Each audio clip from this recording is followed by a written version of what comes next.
지난 월요일하고 화요일에 있었던 일입니다. 저희 외가 쪽은 다 저희 교단에 오랜 세월 저희 교단의 목회자로 헌신하셨던 분들이 좀 많이 계십니다. 특별히 이제 외가 쪽에 가장 큰 어른이셨던 이제 큰 이모부님께서 돌아가신 지 이제 일주기가 되는 첫 추도 예배가 있어서 춘천에 좀 다녀왔습니다. 외할아버지 외할머니께서도 이제 목회를 하셨는데 워낙에 나이가 많으셨었어요. 그래서 저희 어머니가 막내셨는데 제가 8살 때 돌아가시고 나서 그 이후로 약 한 30여 년이 넘는 시간 동안 큰 이모부께서 이제 가족의 큰 어른으로, 그래서 이제 믿음의 뿌리가 되고 또 기둥이 되어 주시는 그런 역할을 해주셨고, 또 교회와 교단에서도 굉장히 존경받는 그런 목회자로 살아오셨던 그런 목사님을 추도하는 성도님들이 꽤 많았던 것을 볼 수 있었습니다. 꽤 많은 성도님들이 모여서 첫 추도 예배를 함께 해주셨고, 또 그 목사님에 대한 기억을 이렇게 함께 나누는 모습들을 볼 수가 있었습니다. 가족들이 이제 모여서 가족들끼리 따로 예배를 드리고, 또 가족들끼리 모이는데도 이제 많은 목사님들이 계시니까 이제 서로 돌아가면서 이제 예배 순서를 맡아서 예배를 드리고, 이제 묘원으로 이제 이동을 해서 가는 길에 이제 큰 이모님께서 저한테 해주신 말씀이 있었습니다. 성호 목사님, 여러 가지 기도 제목이 있을 거예요. 앞으로도 계속 기도 제목들은 많이 생겨날 겁니다. 근데 이렇게 기도를 하다 보면 하나님께서 반드시 그 기도에 응답해 주실 거라는 사실을 목사님이 믿어야 돼요 라고 이렇게 얘기하시는 거예요. 오래 걸리는 것 같고, 하나님이 왠지 못 알아들으시는 것 같고, 왜 이렇게 더딘가 이렇게 싶고 느껴지겠지만, 하나님은 반드시 기도에 응답하신다. 이제 90세가 되어 가시거든요. 내일 모레면 이제 90세가 되시는, 그래서 목회자의 삶으로서 목회를 함께 감당해 온 시간 62년이라는 시간을 보내셨었는데, 그런 사모님께서 굉장히 확신에 찬 말투로, 힘 있는 말투로 이제 큰 이모님께서 이제 얘기하시는 걸 들으면서 그 오랜 세월 감당해 오셨던 그 목회 생활, 그리고 그 기도 생활, 신앙 생활 가운데서 경험하셨던 그 살아계신 하나님의 역사를 조금 이렇게 엿볼 수 있었습니다. 혹시 우리 성도님들 중에 오랫동안 기도해 왔는데도 아직도 하나님께서 응답해 주시지 않으셔서 뭔가 좀 답답한 느낌도 들고 또 지쳐 있는 분이 혹시 계시다면, 반드시 때가 되면 우리 기도에 신실하게 응답하시는 그 하나님께 오늘 좀 미리 위로를 조금이라도 받으셨으면 좋겠다는 생각이 들었습니다. 또 이제 모였던 가족들이 이렇게 모이면 하는 말씀 또 있거든요. 뭐냐면 외가 쪽 가족들은 모이면 주로 하는 얘기가 다 교회 얘기입니다. 이제 본인이 섬기던 교회 성도님들 이야기, 뭐 함께 사역했던 이야기들을 이렇게 나누시는데, 온통 교회 목회 이야기 하시는 거예요. 근데 이번 모임의 화제는 가까운 곳으로 온 1시간 남짓한 거리로 가까이 오게 된 제가 이제 주제였습니다. 그래서 이제 제 얘기를 막 하시는 거예요. 온통 다 제 얘기 하시는 거예요. 공사다망 하신 목사님들이 제 얘기만 계속 하시는 겁니다. 그러면서 하시는 말씀이, 첫인사가 딱 이거였어요. 목사님, 성호 목사님, 갑자기 평소에 존댓말 한 번도 안 하시던 분들이 목사 한수 받았다고 하니까 그때부터 갑자기 존댓말을 막 하시면서 손을 잡고 막 90도로 막 인사를 하시고, 너무 몸둘 바를 모르겠는데, 그러면서 하시는 말씀이 원주중앙교회 가셨다면서요. 얘기 들었어요. 정말 잘했다, 너무 좋은 교회 가셨다, 이런 얘기를 하시는 거예요, 목사님들이. 그래서 성도님들도 너무 좋고 담임 목사님도 너무 좋고 진짜 좋은 교회 너무 잘 갔다, 이런 얘기를 하시는 거예요. 가족들 대부분이 사실은 강원도에서 굉장히 오랫동안 목회를 해오셨습니다. 그래서 강원도 지역에 있는 대부분의 선결교회들의 이야기들을 다 알고 계시고, 어떤 목사님들의 성품도 다 알고 계시고, 이런 분들께서 다 같이 입을 모아서 원주중앙교회 너무 좋은 교회 가게 돼서 너무 좋다, 너무 기쁘다, 너무 감사하다, 이런 말씀들을 하시는 거예요. 그러니까 이 좋은 소문이 나 있는 교회, 원주중앙교회가 좋은 소문이 나 있는 교회구나라는 것들을 다시 생각하게 되면서, 내가 하나님의 인도하심을 따라서 우리 교회로 오게 되었지만, 이것이 정말 하나님께서 나를 정말 선하고 아름답게 나를 인도해 주셨구나 하는 것들을 한 번 더 느낄 수 있는 그런 시간이었습니다. 더 감사할 수 있게 되고 더 기쁨이 되는, 그래서 돌아오는 길이 좀 피곤했지만 그래도 감사한 마음으로 이렇게 돌아올 수 있는 시간이었습니다. 그런데 오늘 본문 말씀을 보니까 이렇게 좋은 소식으로 소문난 교회가 이렇게 또 하나가 나오게 됩니다. 바로 데살로니가 교회가 그런 교회였죠. 그러니까 이 데살로니가 교회의 좋은 소문이 마게도냐 아가야 지방까지 다 이렇게 퍼져나갔다, 이런 내용입니다. 그래서 사도 바울이 이 자신이 사역했던 교회 중에 이 데살로니가 교회를 굉장히 칭찬하고 높여주고 세워주고 있는 겁니다. 당시 이 데살로니가는 어느 곳이었냐면 로마의 영토였던 이 마게도냐 지역의 수도 같은 역할을 하는 곳이었습니다. 굉장히 정치적으로 큰 도시였을 뿐만 아니라 상업적으로도 굉장히 큰 도시였습니다. 바울이 두 번째 전도 여행을 할 때 디모데와 함께 움직이면서 개척했던 곳 중에 한 곳이 바로 이 데살로니가 교회였는데요. 사도 바울은 이제 여기 머물면서 이제 교회를 개척을 했으니 성도들이 어느 정도 자랄 때까지 좀 시간을 두면서 성도들이 잘 세워져 갈 수 있도록 이렇게 시간을 좀 드리고 싶어 했었을 겁니다. 그런데 그 당시에 유대인들의 박해가 너무 심했습니다.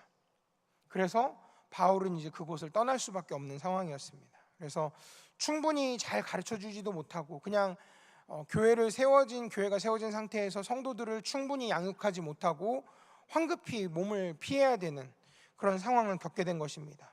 그래서 바울은 멀리 떨어져 있는 상황에서도 내가 잘 돌아보지 못한 내 연약한 자식 같은 아들 같은 이 데살로니가 교회가 어떤 상황인지를 늘 궁금해하고 늘 소식을 알고 싶어하는 그런 상황이었습니다. 그래서 바울은 디모데를 보내서 이 교회가 지금 데살로니가 교회가 어떤 상황인지를 좀 알아보고자 디모데를 이렇게 보내게 됐습니다. 그런데 들려지는 소식이 너무 기쁘고 좋은 소식들이었던 거죠.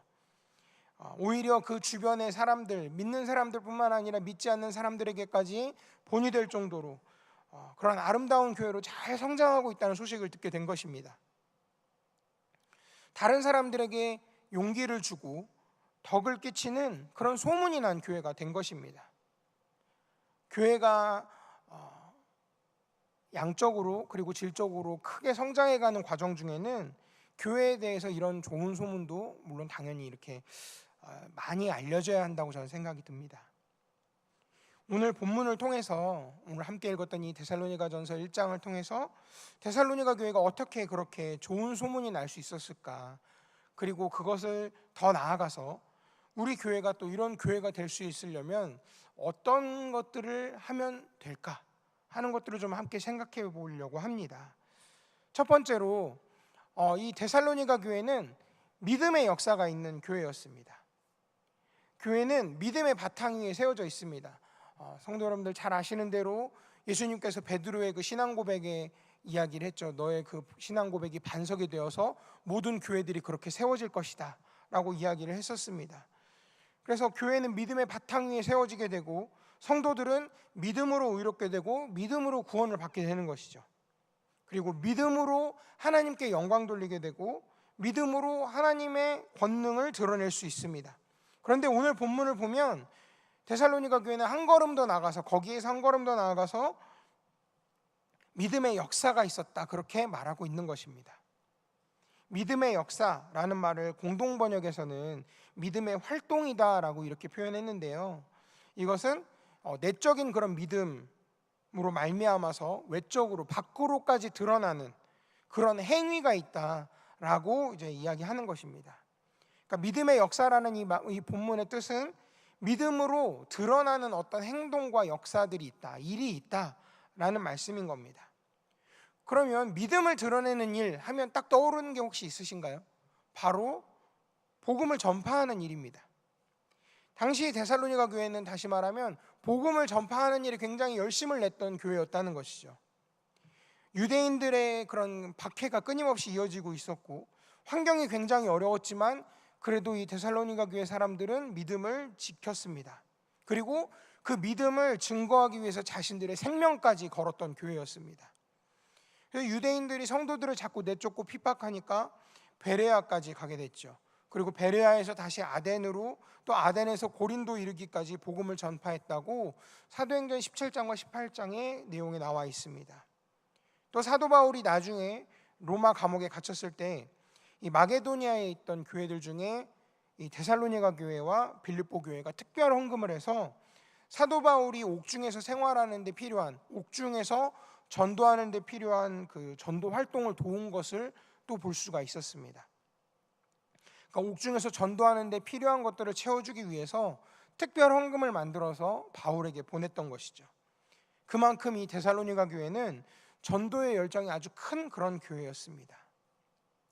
한 가지 예화를 좀 제가 정리를 해봤는데요. 지금부터 한 120여 년 전에 있었던 일입니다. 미국의 아이오와주의 웨스트브로치라는 그 마을이 있는데 거기에 중학교 선생님이 한 분 살았어요.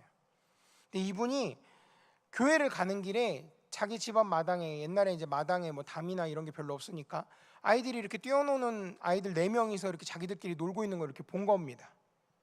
근데 그때까지 이 선생님이 교회를 다니고 있었지만 한 명도 전도를 못 했는데 갑자기 그 아이들을 보니까 내가 이 아이들에게 전도를 해야겠다는 마음이 갑자기 들더래요. 그래서 애들한테 그런 거예요. 얘들아, 나랑 교회 가자. 교회 같이 가지 않을래? 그랬더니 애들이 이렇게 네 하고 쫓아간 게 아니라 못 들은 척했어요. 뭐 교회 가기 싫고 그냥 노는 게 재밌으니까 그냥 그 자리에서 계속 더 놀고 싶으니까 그렇게 이제 못 들은 척을 한 겁니다. 그랬더니 선생님이 잠깐 이렇게 생각을 하다가 이렇게 한 겁니다. 얘들아, 너희들 나 따라서 교회 오면 내가 용돈으로 한 사람 앞에 10센트씩 줄게. 그 당시 굉장히 오래전이니까 꽤 큰 돈이죠. 작지 않은 돈인데, 그러니까 용돈을 준다고 하니까 이 아이들이 귀가 확 뜨여가지고 선생님을 따라갔어요. 그래서 그때부터 자그마치 10년이라는 시간 동안 이 아이들이 선생님을 따라다니면서 함께 예배를 드리고 또 선생님은 이 아이들에게 열심히 성경을 가르쳤습니다. 처음에는 용돈 받는 게 재밌어서 나왔던 이 아이들이 차츰차츰 시간이 지나면서 나중에 믿음이 생겨나고 또 하나님의 말씀이 필요하고 또 하나님의 말씀을 배우기 위해서 선생님을 찾아왔습니다. 그렇게 오랜 시간이 지나고 30여 년의 시간이 지난 후에 1932년에 이 선생님이 은퇴를 하게 되었는데 은퇴하는 이 은퇴식에 축하 편지가 4통이 왔더랍니다. 네, 한 통은 무엇이었냐면 중국의 선교사로 가 있는 분에게 편지가 왔고 또 한 통은 미국 연방은행 총재로부터 왔다고 합니다.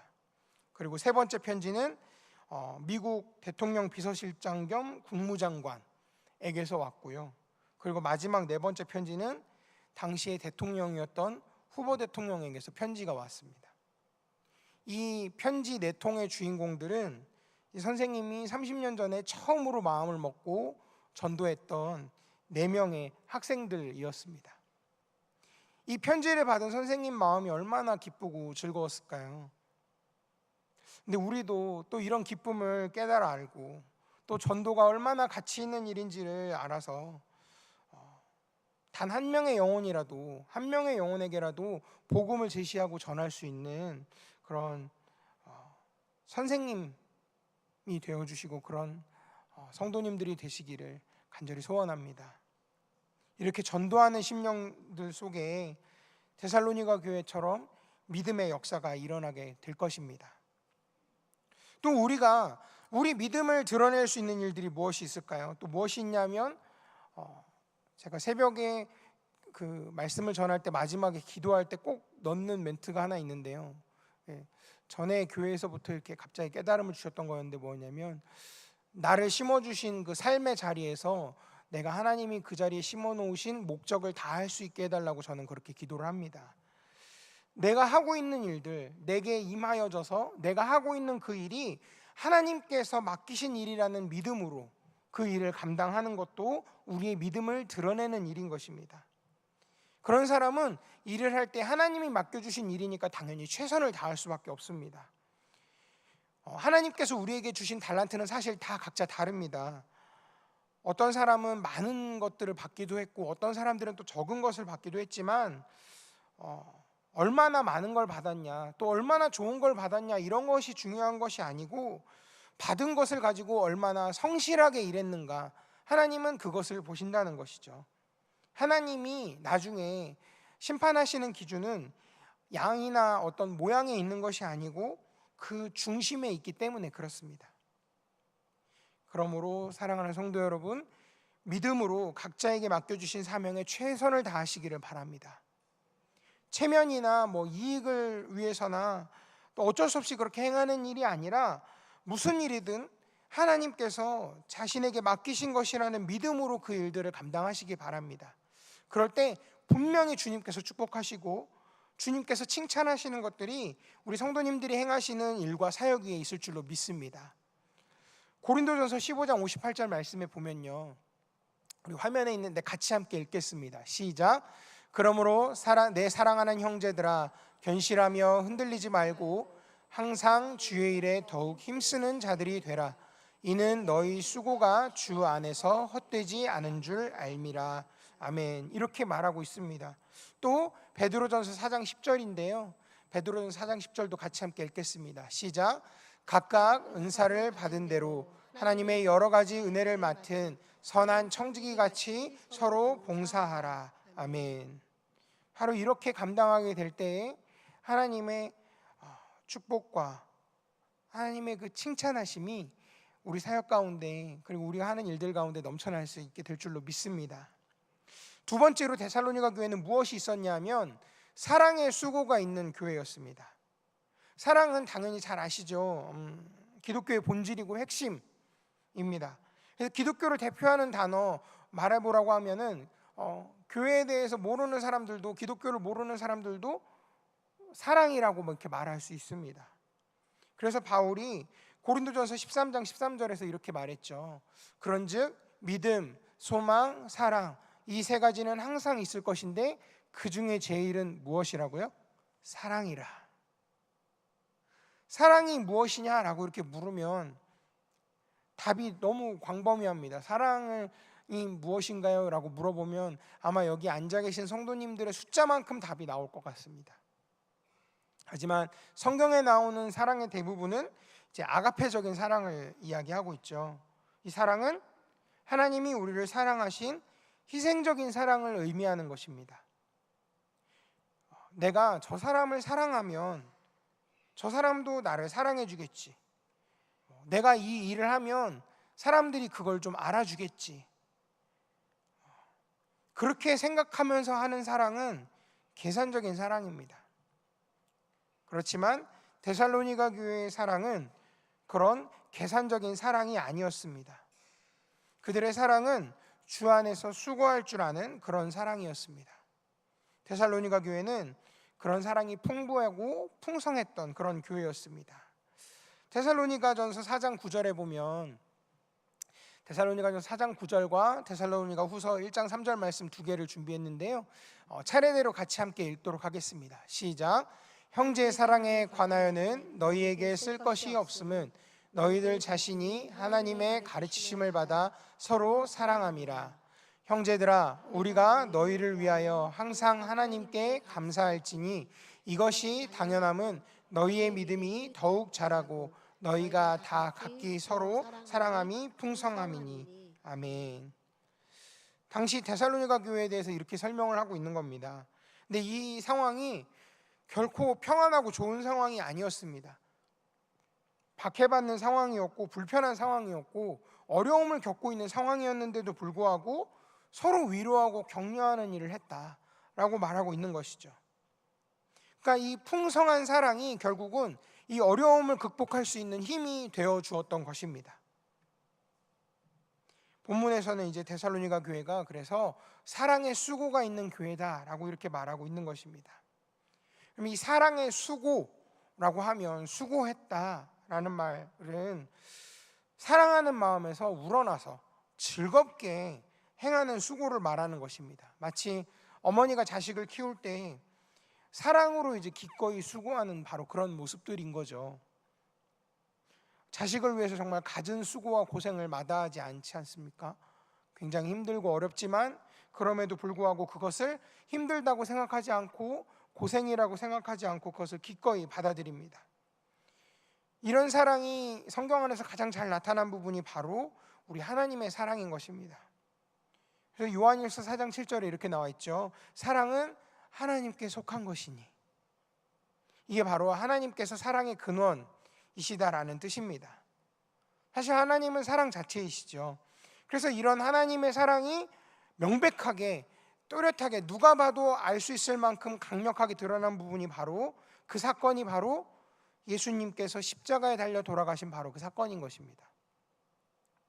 그래서 이것에 대해서 사도 바울이 로마서에서 이렇게 얘기를 했었습니다. 우리가 아직 죄인 되었을 때에 그리스도께서 우리를 위하여 죽으심으로 하나님께서 우리에 대한 자기의 사랑을 확증하셨느니라. 하나님께서 우리를 사랑하셨고 사랑으로 인해서 당신의 아들을 십자가에 내어주셨습니다. 그러니까 하나님의 사랑은 하나님 자기 자신이 십자가에 죽으시는 그 희생과 수고를 동반해서 사랑하신 것이었죠.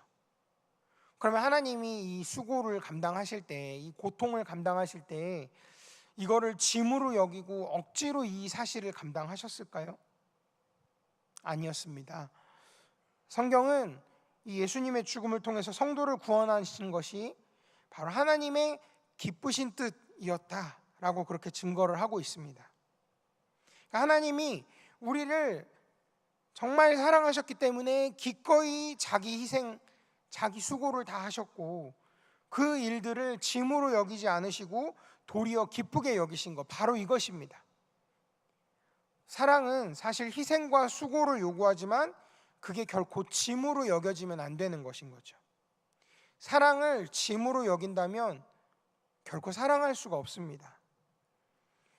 아프리카에서 복음을 전하고 의료 선교로 많은 사역을 했었던 데이비드 리빙스턴이 있었습니다. 아프리카에서 거의 일생을 다 보냈었죠.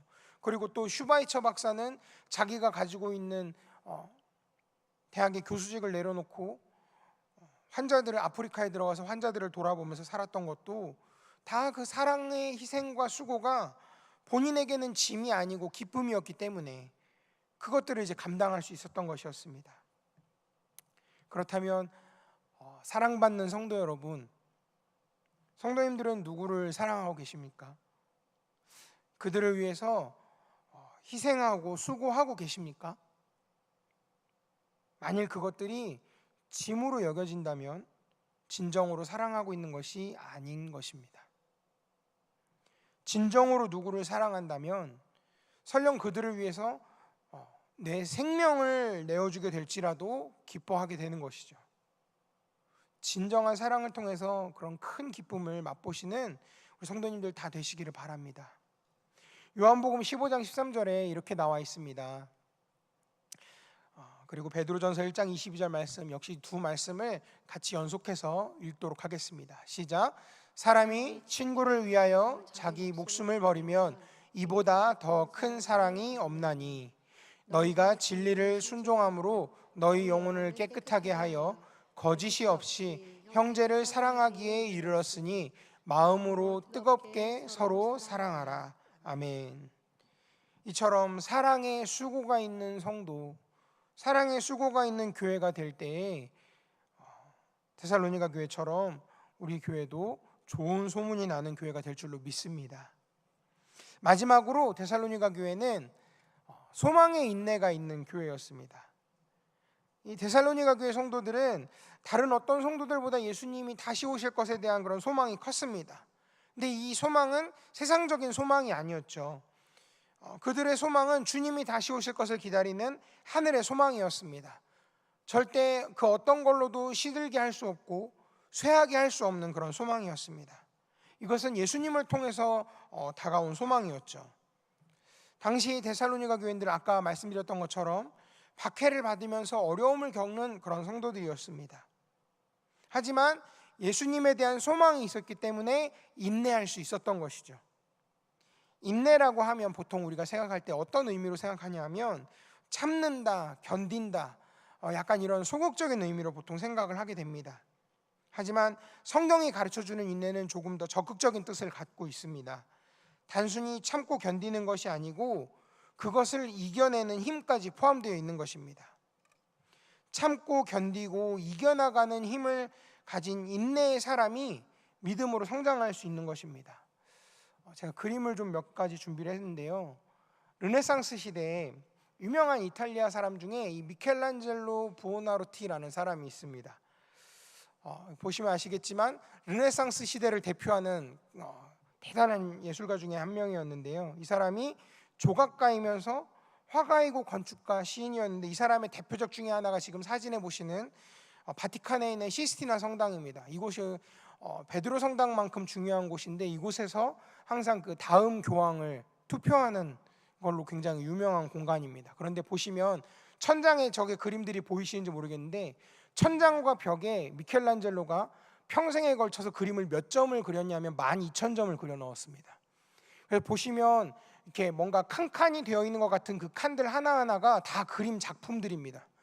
그래서 성당에 있는 그림이니까 당연히 기독교와 관련된 그림들인데 천지창조부터 시작해서 가장 유명한 작품이 천지창조, 다 잘 아시는 그림이죠. 천지창조 그림인데 원래는 이 사람이 조각을 전공했던 사람이었습니다. 그런데 이 사람의 재능을 시기했던 다른 예술가들이 어디 한번 당신 골탕 한번 먹어봐라 그러고서는 당시 교황한테 그림 이 시스티나 성당을 이제 리모델링을 해야 되는데 천장에 성화를 좀 그렸으면 좋겠는데 누구 추천해봐라 했더니 미켈란젤로를 덥석 추천해버린 겁니다. 그림이 주전공이 아닌 사람한테. 근데 이 사람이 어떻게 했냐면 천장에 올라가서 천장에 이제 받침대를 작업대를 만들고 올라가서 누워서 천장에서 자그마치 4년 동안 천장의 그림만 그리는데 4년이라는 시간을 썼습니다. 누워서 그림을 그리는데 이 사람이 허리가 많이 안 좋아서 서서 그림을 그릴 수가 없어서 누워서 그렸고요. 근데 이 사람이 또 천식이 있었습니다. 누워서 있기가 굉장히 불편한데 누워서 그림을 그렸어요. 이러면서 이제 천장에서 떨어지는 물감을 얼굴로 맞고 온몸으로 맞다 보니까 결국은 이 천장에 있는 이 천지창조를 포함한 이 성화를 그리다가 결국은 왼쪽 눈을 실명했습니다. 굉장히 오랜 시간을 들여서 이 그림을 그렸는데 천장의 그림을 그리는 데만 약 4년 정도 시간이 걸린 겁니다. 천장의 그림이 다 완성된 다음에 제자 중에 한 사람이 그 선생님의 몸이 굉장히 불편해졌다는 얘기를 들은 거예요. 허리도 더 안 좋아졌고 천식도 더 심해졌고 이제 눈도 한쪽이 안 보이게 됐다는 얘기를 들으니까 너무 안타까운 마음이 들어서 이제 병문안을 온 겁니다. 그래서 선생님 그렇게 몸이 불편하신데 우리들을 좀 불러서라도 같이 좀 도우라고 하시지 어떻게 그걸 정말로 혼자 다 그렸습니다. 아무의 도움도 받지 않고 혼자서 4년 동안 누워서 살았던 거죠. 그림을 어떻게 그렇게 그리셨어요? 어떻게 그렇게 그 위대하고 이 어마어마한 그림을 완성시키셨습니까, 선생님? 그랬더니 미켈란젤로가 이렇게 대답을 했다고 합니다. 이건 내 작품이 아니야. 하나님의 영광을 위해서 하나님께서 내게 불편한 몸을 참고 견디고 이길 수 있는 그런 인내의 힘을 주셨기 때문에 내가 그림을 완성할 수 있었어. 그래서 이 그림은 내 작품이 아니고 하나님께서 주신 하나님의 작품이야 라고 이렇게 얘기를 한 것입니다. 그래서 사람들은 이 시스티나 성당에 가면 사진도 못 찍습니다. 여기는. 그리고 말도 절대로 할 수 없는 곳이고 그저 가서 이렇게 보기만 하는데도 실물로 이 그림들을 이 천장뿐만 아니라 벽까지 해서 자그마치 26년 동안 그림을 그렸거든요. 이 사람이. 그림을 볼 때마다 압도되는 느낌을 받는다고 합니다. 정말 마치 하나님의 역사하심이 살아서 움직이는 것 같이 어떻게 그림을 이렇게 정말 고귀하게 느껴질 만큼 그림을 그렸는지 모르겠다 이렇게 얘기를 합니다. 그래서 이 그림들을 가리켜서 그리고 이 미켈란젤로를 가리켜서 사람들은 인내의 결정체가 바로 이 사람이다 라고 이렇게 얘기를 했다고 합니다. 미켈란젤로는 그 신체의 악조건 속에서도 하나님께서 맡겨주신 그 그림을 완성시켜야 한다는 그런 소망을 가지고 인내하고 견뎌냈던 것입니다. 하나님이 도와주셨기 때문에 사실 견뎌내고 이겨낼 수 있었던 것이죠. 이 모든 어려움을 견뎌낼 수 있는 힘이 바로 하나님께 있었기 때문에 미켈란젤로는 온전히 하나님만 의지하고 붙들면서 천장에 누워서 그림을 계속해서 그려나갔던 것입니다. 신앙은 인내이기도 합니다. 참을 수 있는 걸 참는 것을 인내라고 사실 할 수가 없습니다.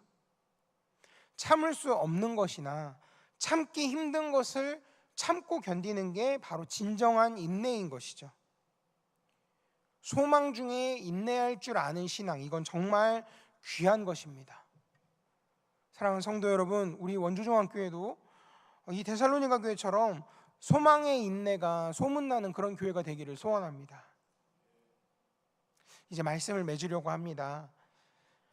믿음은 성도의 삶을 변화시키고 많은 역사들을 일으킬 능력을 발휘한다고 말씀드렸죠. 또 사랑은 성도들에게 많은 수고로움을 요구하지만 그거는 결코 짐이 아니고 오히려 기쁨이 된다고 말씀드렸었습니다. 그리고 또한 소망은 성도에게 그리스도의 영광의 때까지 이 땅에서의 고통과 괴로움을 견뎌낼 수 있는 인내를 가져다 준다고 제가 말씀드렸습니다.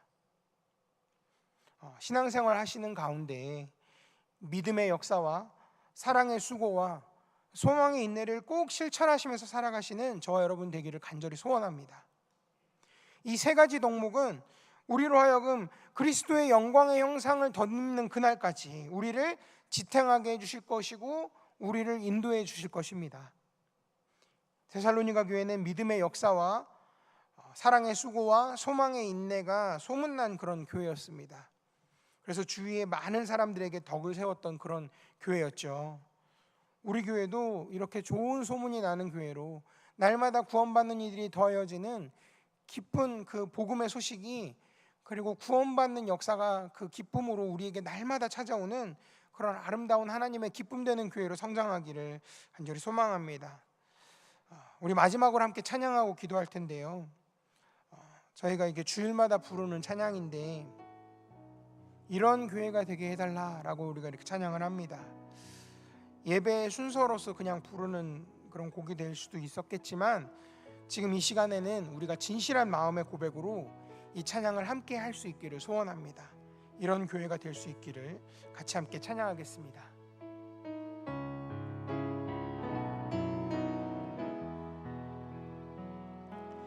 진정한 예배가 숨쉬는 교회, 주님이 주인 되시는 교회, 믿음의 기도가 쌓이는 교회, 최고의 찬양을 드리는 교회, 말씀이 살아 움직이는 교회, 성도의 사랑이 넘치는 교회, 섬김과 헌신이 기쁨이 되어 열매 맺는 아름다운 교회, 주님의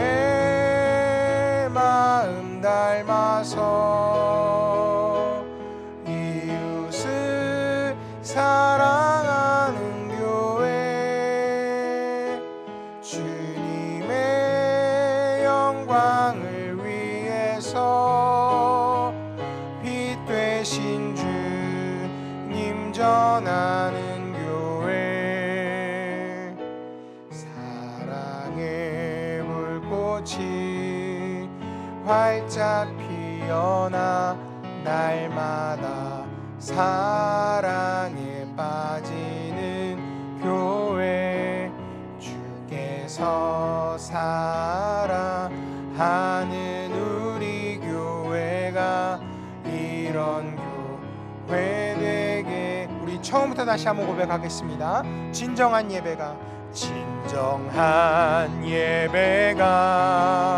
숨쉬는 교회, 주님이 주인 되시는 교회, 믿음의 기도가 쌓이는 교회, 최고의 찬양을 드리는 교회, 말씀이 살아 움직이는 교회, 성도의 사랑이 넘치는 교회, 섬김과 헌신이 기쁨이 되어 열매 맺는 아름다운 교회, 주님의 마음 닮아서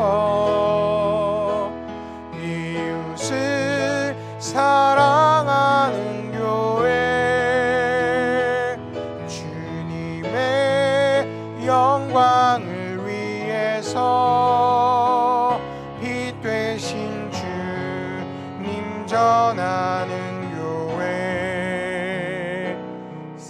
사랑의 불꽃이 활짝 피어나 날마다 사랑에 빠지는 교회, 주께서 사랑하는 우리 교회가 이런 교회 되게 하소서. 아멘. 기도하겠습니다. 하나님 감사합니다.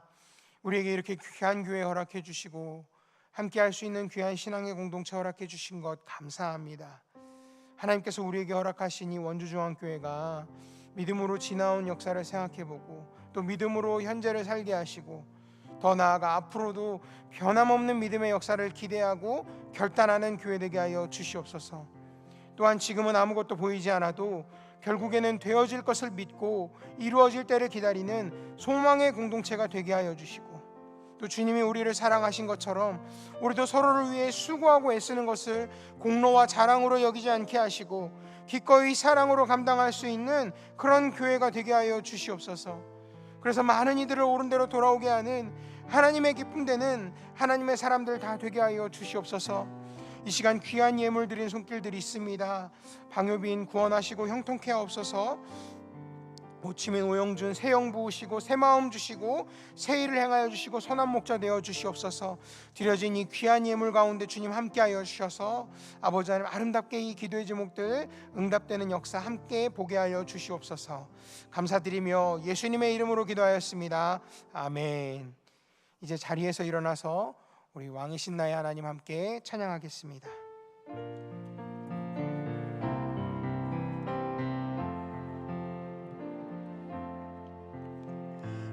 왕이신 나의 하나님, 내가 주를 높이고 영원히 주의 이름을 송축하리이다.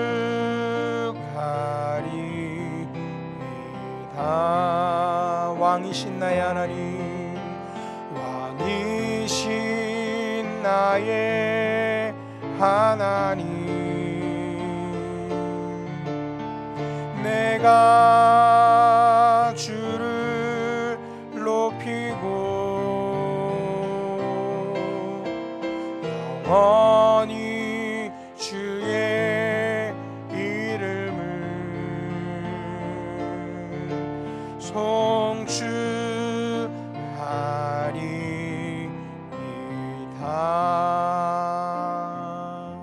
주기도시면 하심으로 예배 마치겠습니다. 하늘에 계신 우리 아버지, 이름을 거룩하게 하시며 아버지의 나라가 오게 하시며 아버지의 뜻이 하늘에서와 같이 땅에서도 이루어지게 하소서. 오늘 우리에게 일용할 양식을 주시고 우리가 우리에게 잘못한 사람을 용서하여 준 것 같이 우리 죄를 용서하여 주시고 우리를 시험에 빠지지 않게 하시고 악에서 구하소서. 나라와 권능과 영광이 영원히 아버지의 것입니다. 아멘.